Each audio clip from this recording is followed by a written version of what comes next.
Hear ye, hear ye. I am the Chief Justice and Justices of the Supreme Court of the State of Michigan. All persons who have business with this honorable court are admonished to draw nigh and give attention. The court is now sitting. God save the United States, the State of Michigan, and this honorable court.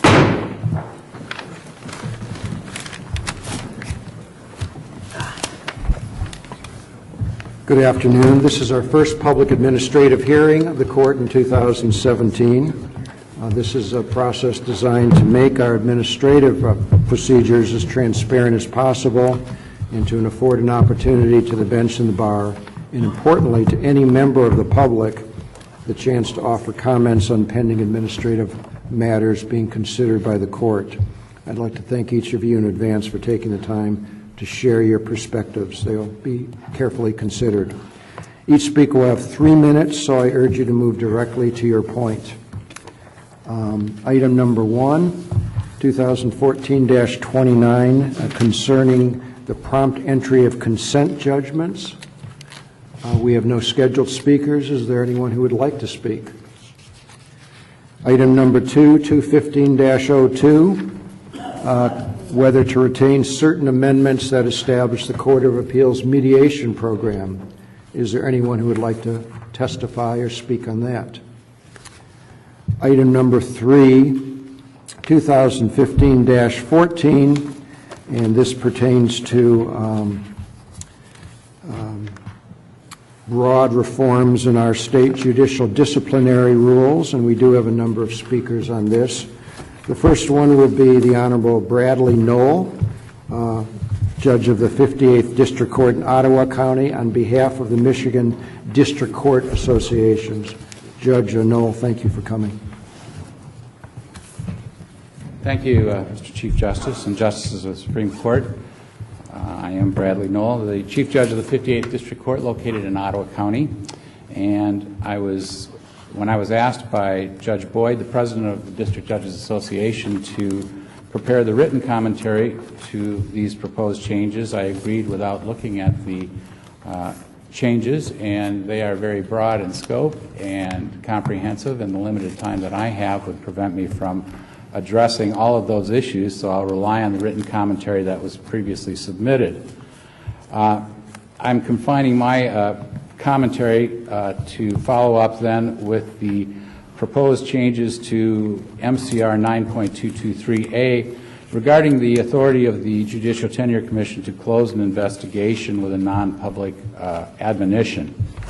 I believe that the present and proposed rules work well with judges whose abuse of power or corruption has rendered them unfit to retain their office, but I would like to think that those numbers are small. I think an equal or greater threat to the proper functioning of the courts, however, is posed by those judges whose ability to operate have been impaired as a result of substance abuse, mental health issues, or the co-occurrence of those disorders.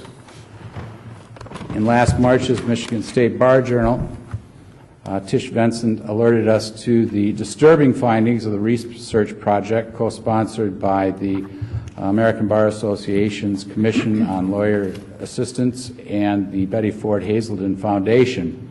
That survey of over 12,000 lawyers showed rates of problematic substance abuse and mental health disorder much higher than the general population or higher than educated professionals. And there's no reason to believe those figures would not also apply to the judiciary. In fact, I have reason to believe that those numbers may be greater among the trial judiciary.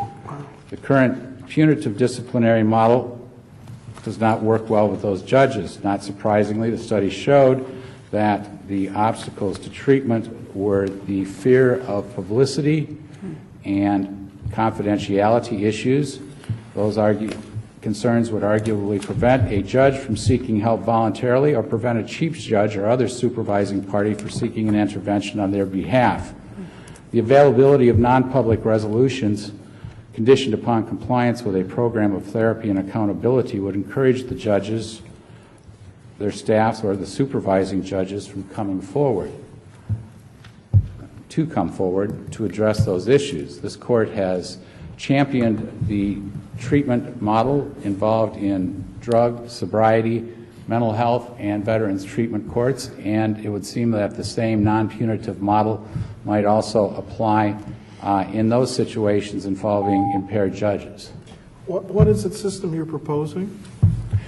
What I would propose is that when we take these rules, and obviously the court will make its ruling, I would see that as the end of the beginning of the process. I think that it would be very helpful if the state court took, Supreme Court took a leadership role with the Judges Association, with the... You're talking about a remedy now.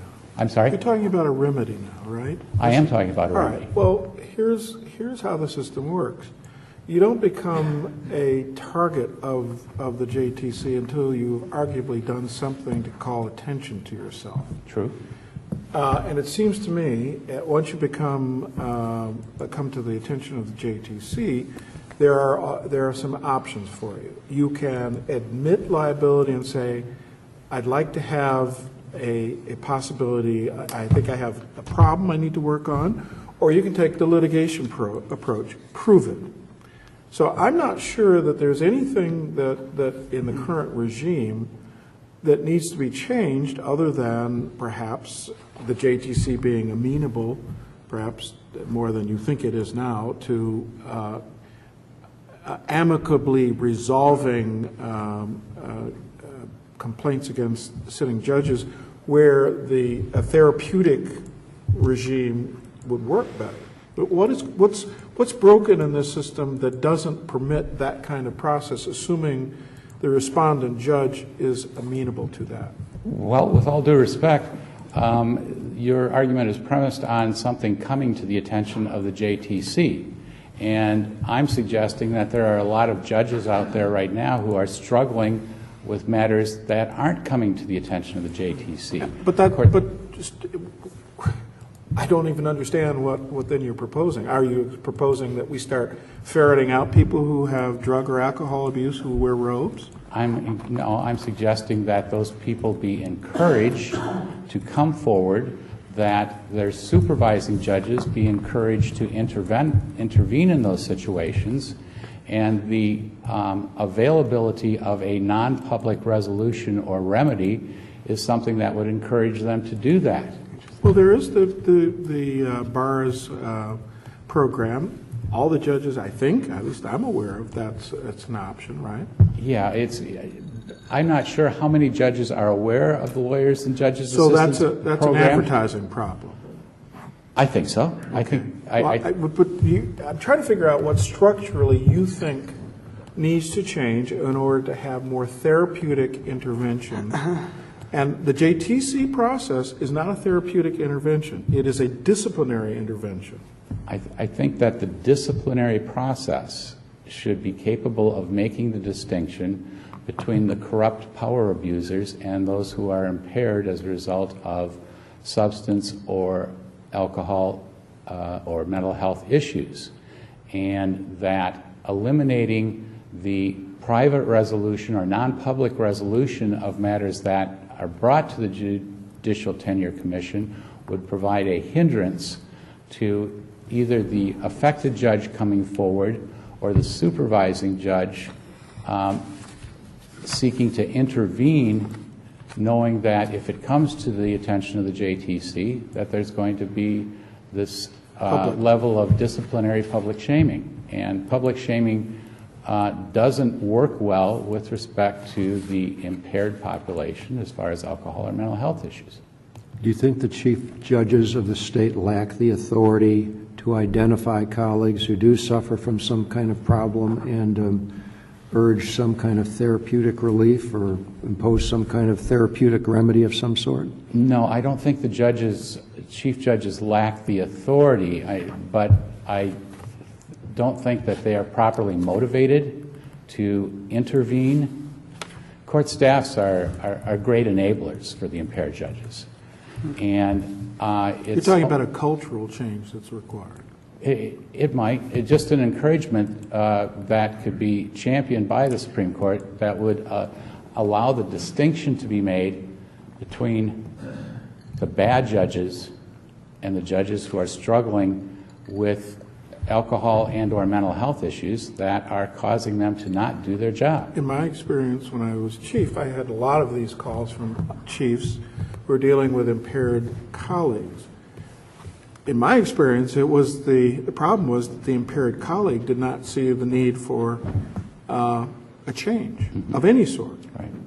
So I'm not sure that your premise is actually accurate. I think it's the same for everybody. You have to, if you need help, you have to get to a point where you're willing to receive it. Well, I think your comments suggest the structural change that might be necessary, where you have in place some sort of encouraged and formal intervention process, where the supervising judge can intervene, where the affected judge is encouraged to come forward without the fear that it is going to become a public matter to his or her embarrassment, his family's embarrassment, the court's embarrassment, the court staff's embarrassment. Maybe you should make a proposal that's outside the context of the JTC then.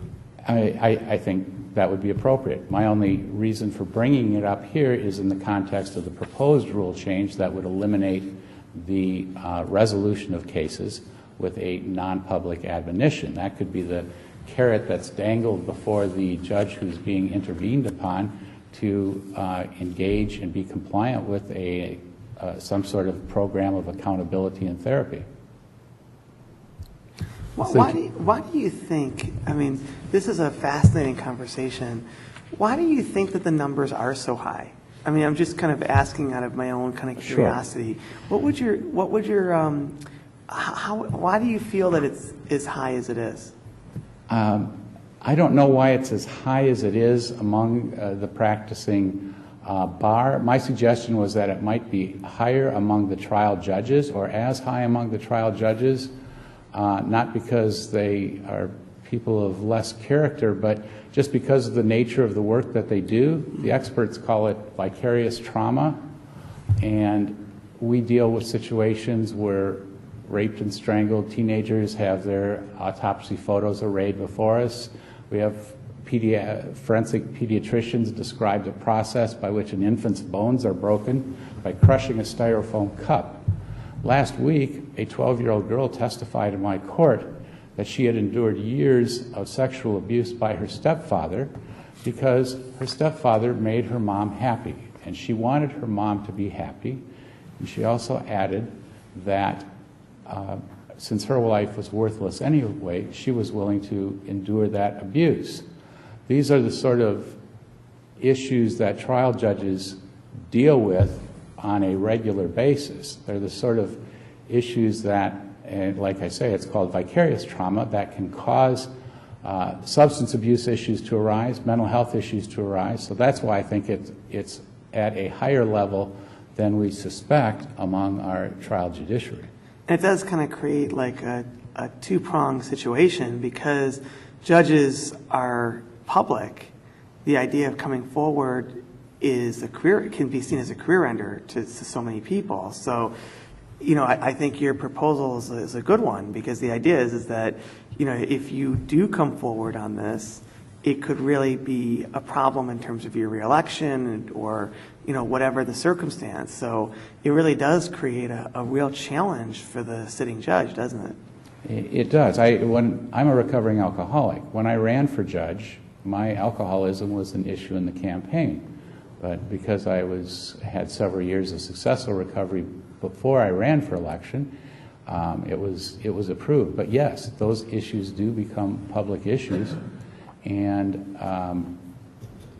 the tendency to avoid that sort of thing coming to the public light would prevent people from coming forward or prevent interventions. And that's why I'm suggesting that in the limited context of these proposed rule changes, that the non-public admonition remain in the quiver of possible resolutions as an encouragement to people to come forward. But I agree with you, Justice Young and Justice Markman, that it would entail more than just retaining this particular aspect of the rules, that it would involve some sort of development of protocols or policy or procedures that could encourage us from going forward. And I would like to see that happen. Well, thank you very much for your comments, Judge Noll. We appreciate you being here with us today. Thank you, Mr. Chief Justice.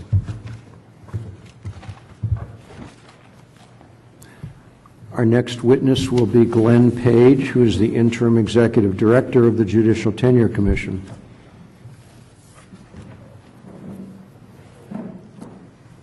Mr. Page, we appreciate what you've done. Thank you very much, Your Honor.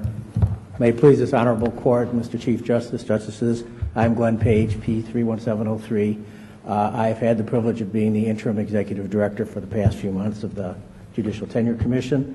The Commission posted its comments upon these rules and did so early so that everyone would have the opportunity to see them. I would like to highlight just a couple of the rules that I think are going to create some major problems. First would be MCR 9.202B2. This rule would limit the Tenure Commission's authority over sitting judges for attorney misconduct. Court knows MCR 9.116A says that the Attorney Grievance Commission cannot do misconduct for a sitting judge, even if it occurred when they were attorney.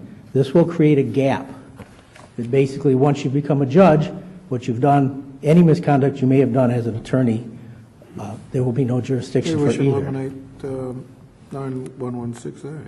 I'm sorry? Maybe we should eliminate that barrier. You could eliminate that. You could give the Attorney Grievance Commission authority over sitting judges. That may create its own problem. No, you give them jurisdiction over the conduct of lawyers when After they are they- lawyers. When they're lawyers, but after they become judges, that's the question. Yes. Okay? If And, they, and your point is what? the point is, as If I lose my license for conduct I did as a lawyer, that may have a sequela for the JTC, but I don't understand why there is a problem if we eliminate the barrier to acting on conduct that the judge performed as a lawyer. no, if you eliminated MCR 9.116A, that would solve the problem.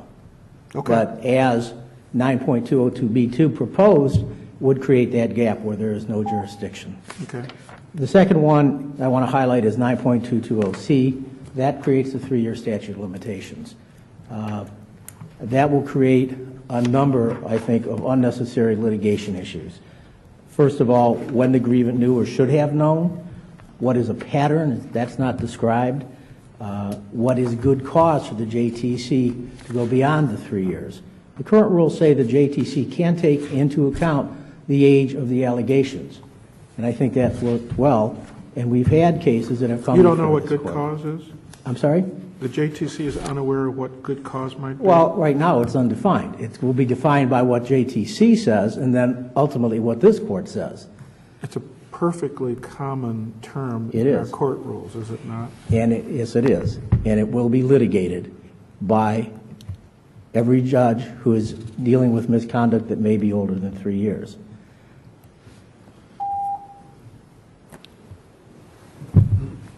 Mr. Page, can I ask, would you give me your best argument for why we shouldn't bifurcate this, the roles, between investigatory and decision making? Much as the Yeah. AGC does?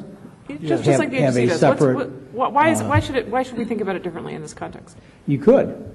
You Well, I certainly know we could. could. And I'm that's been asking what you think argued. about it. Why didn't the JTC propose it? The JTC, I think, has worked well the way it has been. While it is a unitary system, there is a bifurcation, of course, once formal complaints are issued, where the investigation role that they assumed is over with, and they become an adjudicative body, ultimately to make a recommendation to this court.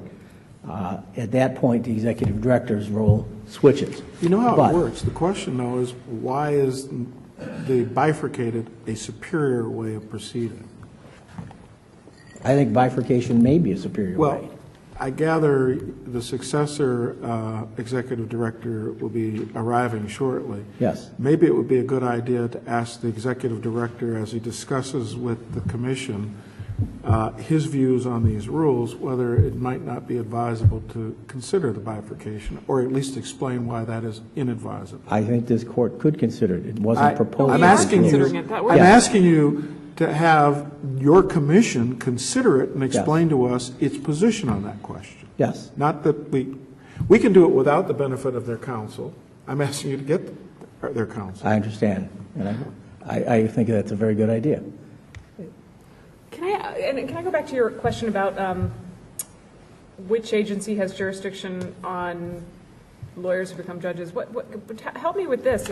For the part-time magistrates who still practice law and sit as magistrates, do both agencies have jurisdiction? If they disserve a client in their private practice, does the agency have jurisdiction? As I understand the rule, and I believe it's 9.116B, Yeah. it covers magistrates who may have a private practice. If it is unrelated to their job as a magistrate, the AGC has jurisdiction. Yeah. If it's related to their judicial functions as a magistrate, the JTC would have jurisdiction. Now, why isn't that same rule reasonably applicable to judges? Well, If my conduct as a lawyer is unrelated to my functioning as a judge, why shouldn't the AGC and not the JTC have jurisdiction over that claim? they should. They could, but that's not the way these rules are written currently. I Or the understand, proposed. but I'm trying to figure out if there's But that would some make policy Yes. justification for preempting the AGC from having jurisdiction over the complaints of the person who was at the time a lawyer and who has since become a judge. Is there any policy justification you can think of for why the current rule, 9.11, whatever it was, makes sense? No, I don't think there is justification for it.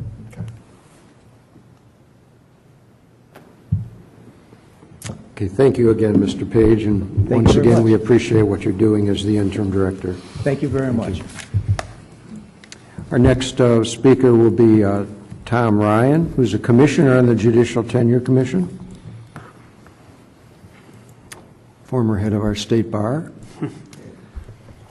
Good afternoon, ladies and gentlemen. Congratulations to Chief Justice Markman for being selected chief, and thank you, Justice Young, for your excellent 6 years of service to the justice system. Thank you. We are here today pursuant to your administrative hearing regarding the court rules which affect your Judicial Tenure Commission, MCR 9.200 and following. The Commission has had an excellent relationship with the Michigan Supreme Court, and these latest rules have emanated out of discussions between former Chief Justice Young and Justice Markman, who was our liaison. And the purpose of these rules is to improve the Judicial Tenure Commission's constitutional responsibilities under Article 6, Section 30 of the Michigan Constitution of 1968, stating, quote, the Supreme Court shall make rules implementing this section, Section 30, and providing for confidentiality and privilege in these proceedings. For matters involving judicial discipline, the Michigan system is a unitary system, i.e. is one body. And to your comments relative to a bifurcation, which I think is appropriate, I mean, these rules do not provide for that, but we're happy to take back to the Commission that issue and discuss it. I know there's been a commentary on the system for 48 and a half years, since the Constitution of 68, so it's no reason why we shouldn't have that conversation, and we will have that conversation. Mr. Ryan, as Justice Young made clear, we're aware that you have a new executive director coming imminently.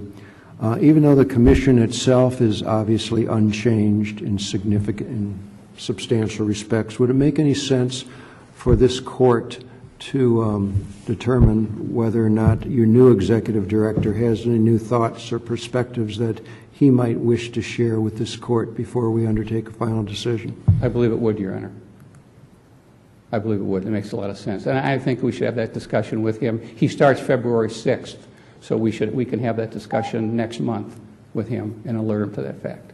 And could that be expedited in some way? It depends on your I mean, he starts on the 6th. Because of other commitments he had with his current employer, he couldn't start until February 6th. So we have a meeting on the 9th, I believe, so we could begin that discussion at our first. Sounds like expedition after the 9th is a good idea. Right, that we can do that, Your Honor, absolutely. Well, that would be appreciated if it No, we would do, possible. we appreciate that very much. What's the most concerning thing that the court did to the rules that you guys sent over here? Well, I have three, Okay. if I may. The first is, it's the Michigan Court Rule, proposed Court Rule 9.210, paren H, paren 1. And this is where the court has requested that you be involved in the hiring of our executive director. Now, for 48 and a half years, we have been able to wend our way through the employment issue with our executive director and staff without. Do you think your current state is reflective of any change or need for change? No, I think that being in litigation with a former employee is, as this body knows, can happen in this modern time, and it's just reflective of the day and time, and not reflective of how we've been operating or how any other employer's been Are operating. you sure of that? I am, Your Honor. I believe so. I'm less sure than you are. Okay. I respect your opinion, but you're asking mine, and I believe that we're in good shape. So, in any event, No. the rule, respectfully, is inconsistent in that it sets forth a 6-year period for a term for an executive director, but states that that person's an at-will employee. So, I mean, that just inherently is in conflict, and I think that our employee manual, our internal operating procedures, which this court is.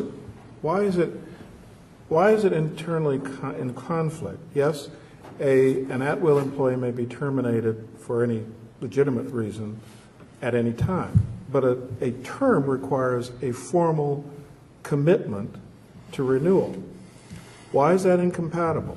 Well, because an at-will, people have an expectation if they get a term, and we believe it's more appropriate to have the at-will, leave the at-will, and that's do one the. thing. You said it was internally, and I assume then logically inconsistent Right. to have both. You, I challenge that all right, premise. I appreciate that, Your Honor, but respectfully, if someone's an at-will employee, they should be left an at-will employee and not given some kind of expectation that they're going to have a term. Right now, we don't have a term for our executive director, and we believe that's appropriate. They should be treated as at-will, and that comports with the state rules of employment as well. So, Do you object also, does the commission object to required annual evaluation?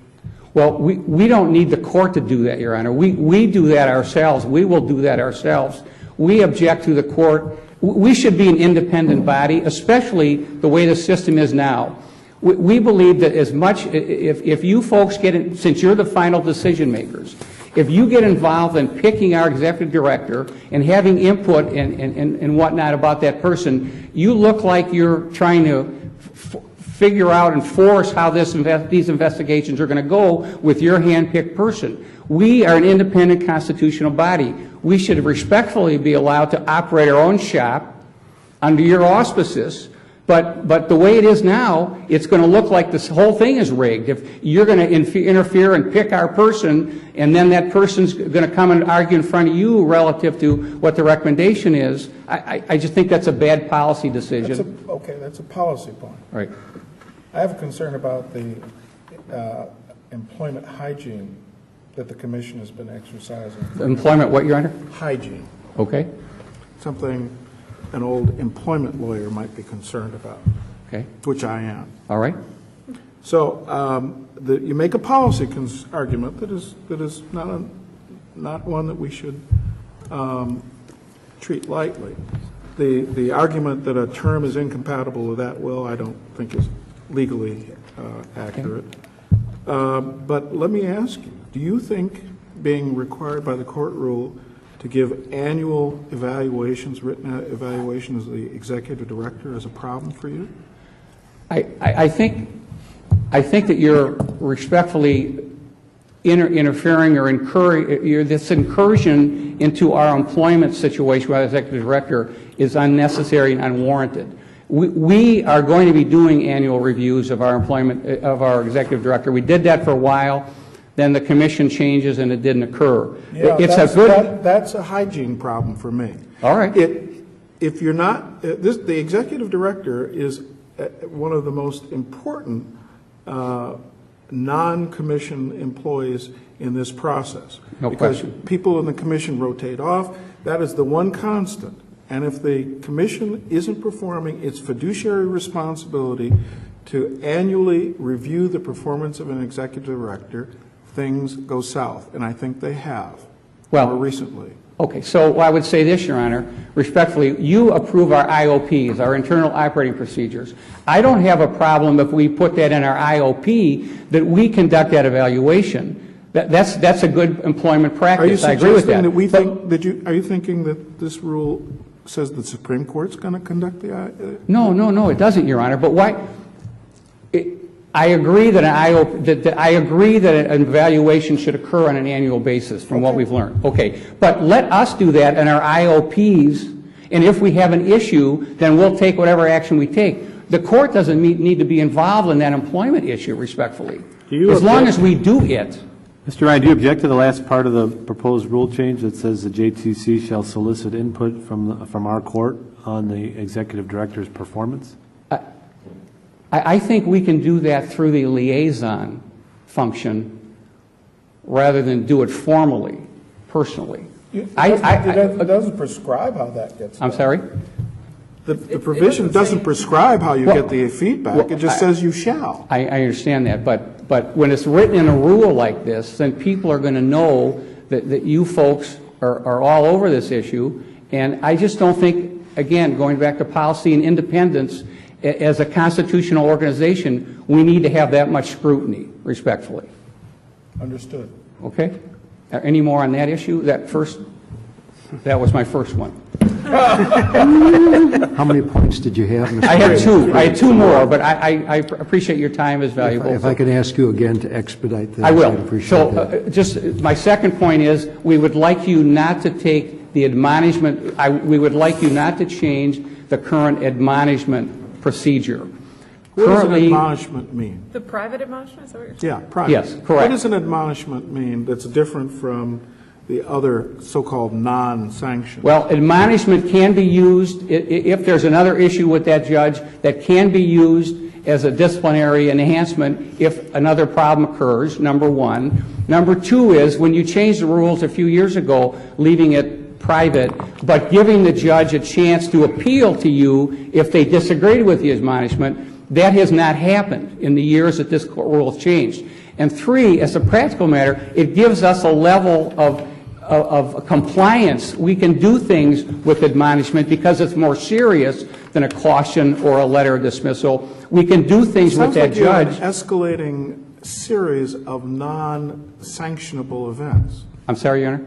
It sounds like you have an escalating series of non-sanctioned events. Well, we have a dismissal. I mean, under the court rule, we have the only thing you've changed is you've made admonishment in some fashion. Now it has to come to you folks to approve or disapprove an admonishment. That's what I'm trying to understand is Right. what is the authority of your commission to give out something that seems a lot like a sanction to me, Well, except that we don't call it a sanction. We have the dismissal, which Right. is an obvious one. Then we have a letter Caution. of caution, Correct. and I'm not sure what the function of an admonishment is. If you're saying somebody you shouldn't do this, or you're close to the mark, but Mm-hmm. it isn't sanctionable, that's one thing. But what does an admonishment add to that equation? Well, as I said, admonishment gives us more teeth relative to the particular. Teeth to do what? Well, for instance, we get compliance. We can work with that judge relative to compliance if there's issues. Secondly, if there's a subsequent And you can't do formal that with a letter of caution.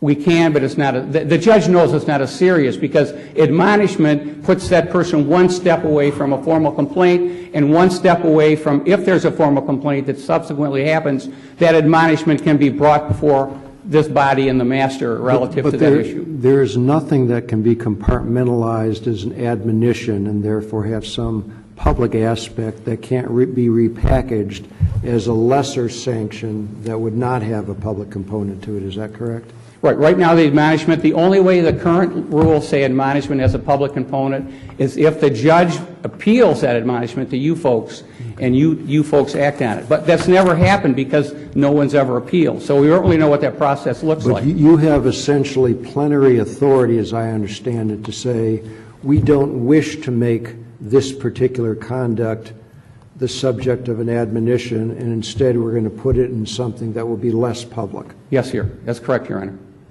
Okay.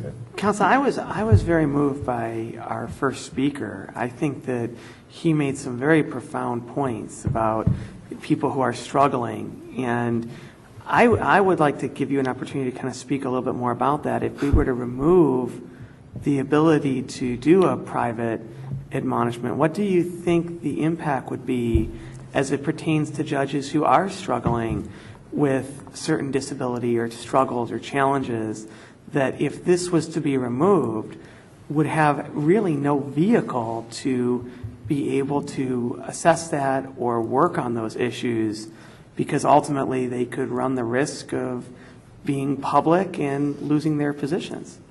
Right, and we have limited resources.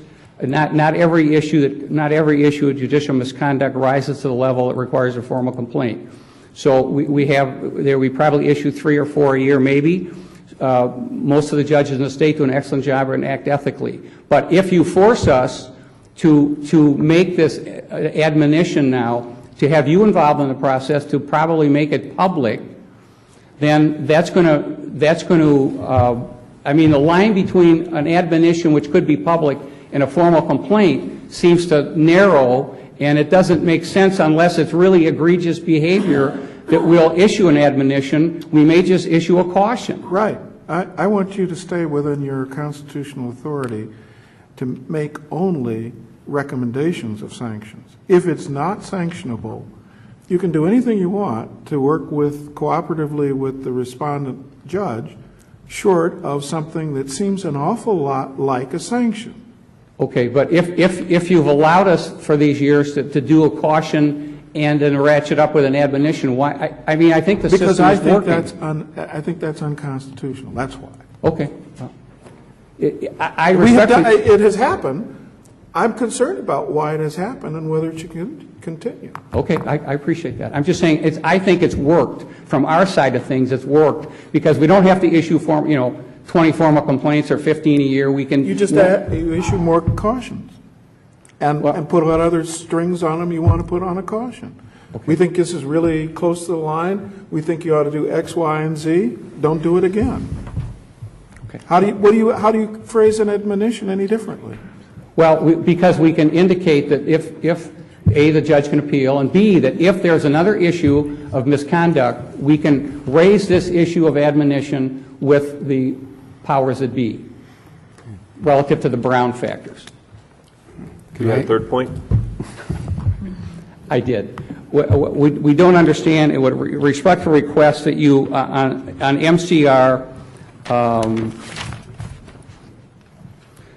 2.45 D, we talk about a consent agreement, and you're changing the rules.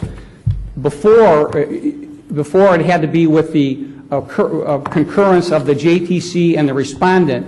Now you folks can reach down into any stage of the proceedings and yank this matter out, which I think that we have a procedure in place. And I think for you folks, before the matter gets fully vetted and we're done with doing our due diligence, to take this out without the approval of the judge and or us. I think there might have been a typographical problem with that one. Good. I'm glad to hear. I think it should stay the way it is. It still gives you folks the power to do that, but only if the respondent judge and we agree. Otherwise, we have no problem with that. I think there was an inadvertent. Great. I appreciate that. Okay. Are you done? Thank you very much for your time. I appreciate it. Thank you very much for being here. Our next speaker will be Mr. Bruce Timmons. Mr. Timmons, you've been long of the legislature. Are you testifying on anyone's behalf today? No, I'm not. Okay. Please go ahead. May it please the court. My name is Bruce Timmons. For 45 years, I served in various legal capacities with the Michigan legislature, retiring 4 years ago.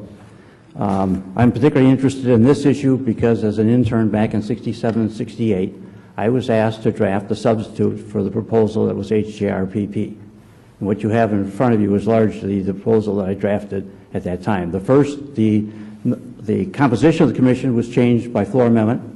It would have had, as I drafted, would have had 3 judges appointed by the Supreme Court. That was changed by floor amendment to have 4 judges picked by their counterparts. But the second position is basically what I had submitted to Representative Traxler in lieu of a statute in California language about this long. There are several issues I would try and limit given the time available. But I believe the proposed statute of limitations is ill-advised. As others have noted, attorneys, litigants, public, and staff are reluctant to file complaints against judges. The latest disciplinary action on the JTC website, a consent settlement, involves allegations of sexual harassment that began 4 years before a complaint was filed with the JTC. If an arbitrary statute of limitations effectively thwarts JTC involvement, how will the system respond upon revelation of judicial misconduct, quote, that is clearly prejudicial to the administration of justice, unquote? That's the constitutional language. To whom will the Supreme Court and the public turn for a remedy? This court cannot remove a judge or take other discipline without the recommendation of the JTC. Please don't tie its hands or yours. The authority of the Supreme Court to implement Section 30 by rule does not allow an expansion of offices and officials that are not judges. Quasi-judicial officers like referees and magistrates are not judges and fall outside the clear language of Section 30. The Supreme Court should not have any say in the selection of the executive director of the JTC. If the rules provide that justices are included within the JTC's purview, which is actually an open question, any Supreme Court involvement in the selection of the selection process puts the court in the position of the fox in the henhouse. Bad cases make bad law, as we have often heard. Given the displeasure of this court on certain recent matters, it may be that bad cases also make bad rules. Please clarify the use of the term complaint. The proposed rules and your own website use complaint with great imprecision. In a common public parlance that the public generally understands, or as a word of art, specialized word of art, even on your own website. At least use distinct language or make a distinction between a complaint and a formal complaint. Can I ask you please to bring your comments to an end, if you would? Almost every proposed change in these rules favors judges, not the public. They are designed to as much to discourage legitimate complaints as misconduct as they are supposedly intended to ward off unfair or frivolous claims. Ultimately, the rulemaking authority that you have has no checks and balances. You, 4 justices, with their wisdom and good judgment, are the ones who make that decision. Nobody else can counter it. I would hope in this instance that all 7 of you would take a position in favor of the public and to understand that this commission was created to discipline, not insulate errant judges. Thank you, Mr. Timmons. Let me just, on the limitation period, it's not, I mean, almost everything, with the exception of a few criminal acts, have a limitation period under Michigan law. And this is, it's with good purpose that we have limitation periods, to put an end to stale claims. Memories fade. People see things and then years later recount them differently, and it creates what appears to be questions of fact. We have limitation periods in all of the civil arenas. Why shouldn't there be some limitation period, especially when judges go out in the world and run for office? And we know when you run for office and you're a political figure, you have a tendency to make some enemies. And people can judge things up. I found one thing in the Michigan reports that had claims against a judge from when he was an attorney 12 years prior to the date that they were actually brought. And this judge had to defend them. And as I read the case, it came out that some of the key witnesses were dead. So if it's not 3 years, why not 4 years or 5 years? We have limitation periods in everything. Why should judges be exempt from that? Judges have a high-ranking position in our society. And maybe given the fact that people are very reluctant to bring complaints against judges. We've seen that in cases before the Tenure Commission. In the whole history of the Tenure Commission, almost 50 years, there have been, 98 formal complaints, 2 a year.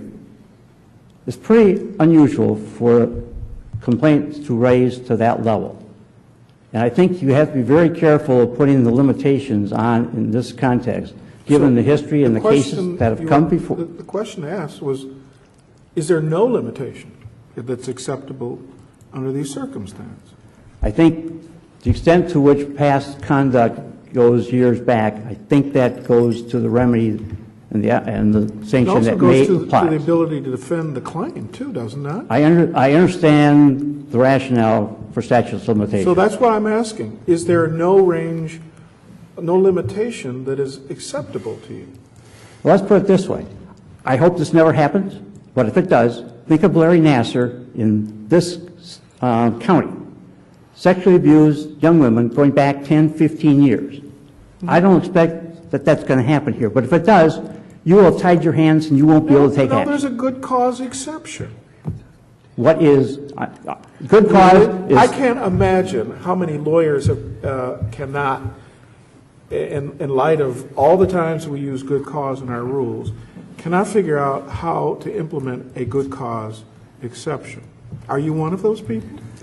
I suspect that if you had 10 people in the room on good cause, you would probably have 10 different answers. Yeah, but we know how to implement it and operationalize it in our court rules, don't we? I would disagree with that, respectfully. Good. I think you have a problem here, and I think it will come back to haunt you if you put a limitation in. Okay. Thank you very much, Mr. Timmons. Thank you. Our next witness will be Donald Campbell, the firm of Collins, Einhorn, Farrell. Yes, sir. Thank you, Your Honor.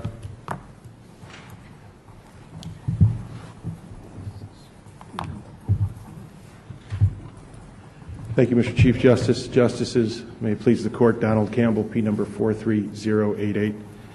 Can you repeat that, please? This is the second time that's happened. In my 18 years, nobody's ever done the P number thing. Well, somebody did it earlier, and I'm just happy to say I can still remember mine. So it's 43088. Good. You're better than I can't remember. When I Mine's first 58551. started, I was embarrassed that my number was so high. Now I'm embarrassed that my number is so low. I don't know when that changed. About 40 years ago. As this court is aware, my firm submitted a letter signed by individuals in my firm who practice in the area of representing judges as well as lawyers, but primarily judges in judicial tenure commission matters. And I've chosen one aspect of that to address, and if permitted, I would comment on maybe one or two others that have been raised.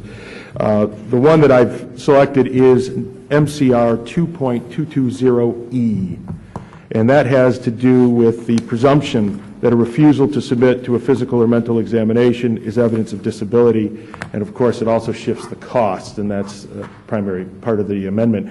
We have, within our written submissions, suggested to the court that it should review that provision in its entirety and consider an adoption that mirrors the address of mental and physical disability that is used in attorney discipline matters. And that rule is MCR 9.121, capital B, 1, small a, numeral 1. And in the attorney discipline matter, what happens is it's the regulator who has to make the allegation that there is a diminution, there is an issue related to physical or mental disability, and have some proof of it. That then shifts the burden to the attorney. In this case, I'm suggesting it would be the judge, judicial officer, who would have to now then deal with the issue of showing that disability, submitting to the examination at their discretion. Let me make sure I understand how that would work here. All right. In this judicial system, who would be the originator of the claim that the respondent judge has some emotional or physical condition? It would be the regulator, the Judicial Tenure Commission. It could come through a individual filing a complaint. The persons who would know would be the people who are working with the judge, wouldn't they? Presumably it is a member, the same way that any other... The chief judge might say, my colleague is crazy. He's acting out. Technical legal term. Yeah. We use here. Usually preceded by bad. Yeah. Right? Oftentimes, I would expect that those are the people who have the best evidence or experience. It wouldn't be the JTC. They're the referral of somebody who's saying, I think this guy or woman who's a judge has a performance problem or a behavioral problem that requires your attention. That's true. There are other sources. In fact, I don't even understand where the JTC, other than as a referent of the claim, would be able to make that, assume that responsibility. Well, again, if I'm understanding the question, I agree. It is the JTC that is going to get information that is going to lead it to make the conclusion that there is a mental or physical disability, and sometimes it will come with that direct accusation. Sometimes it will be a series of pieces So how of is evidence. what, it says mental or, in the course of an investigation where a respondent's physical or mental condition is at issue, what, isn't that sufficient?